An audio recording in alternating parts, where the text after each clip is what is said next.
Welcome back to our series on multivariable calculus. In this episode, we're going to review a Calculus 2 topic, that is finding the area of polar graphs.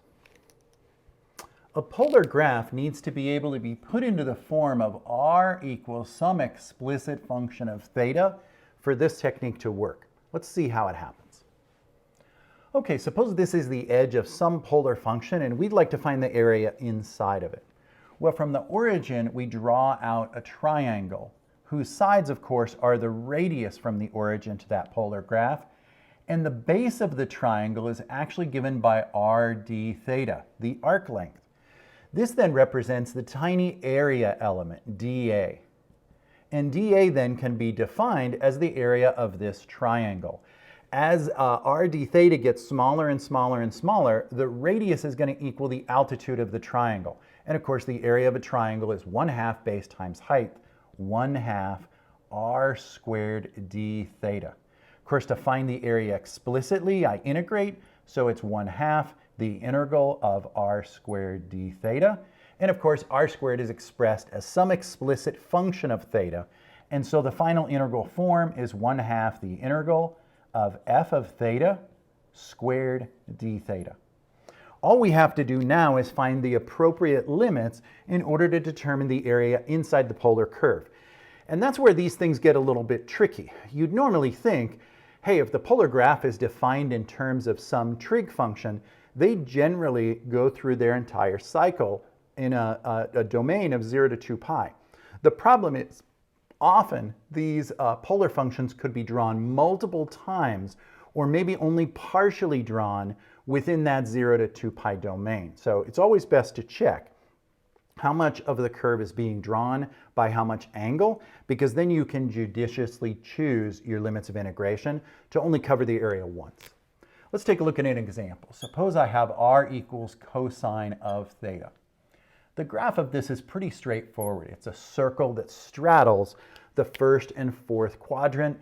It basically has a radius of 1/2, which means its width overall is 1. Let's go ahead and see how it gets mapped, because that's going to help us determine how to find the area inside of this thing.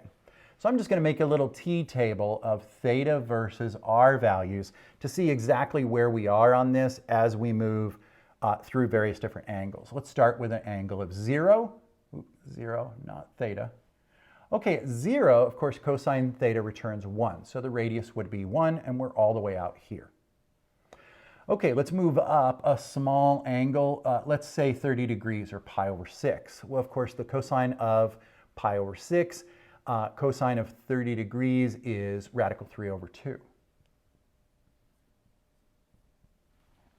So at 30 degrees, we're pretty far out there, okay? And then pi over 3, we're at 1/2, and we're now moving closer.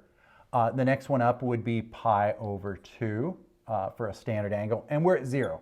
So there it is. We've kind of mapped out the top half of this circle in going from 0 all the way up to pi over 2.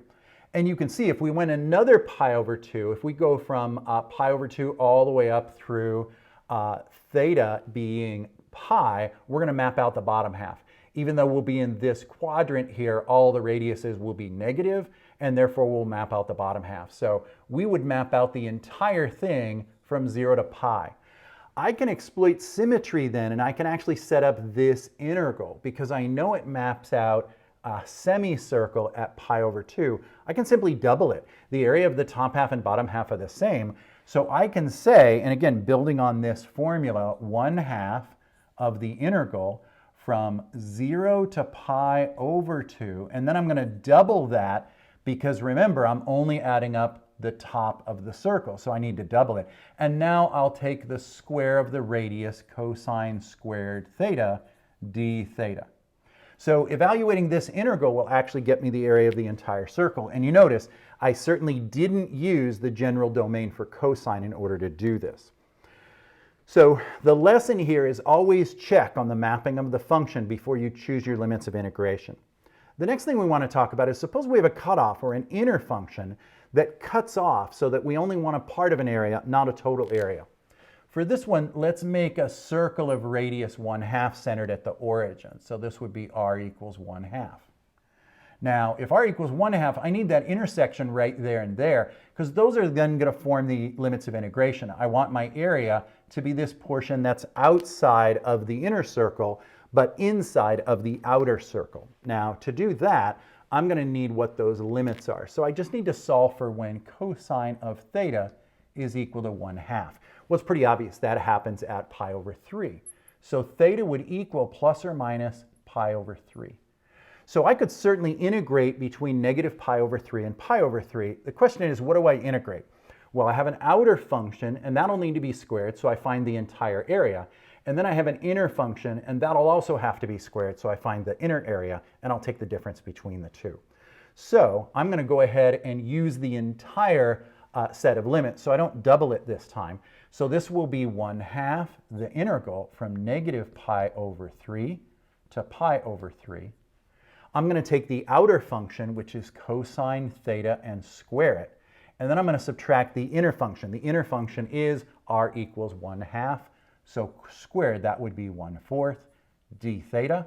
And there's the integral that will find me the area of this pink region right here.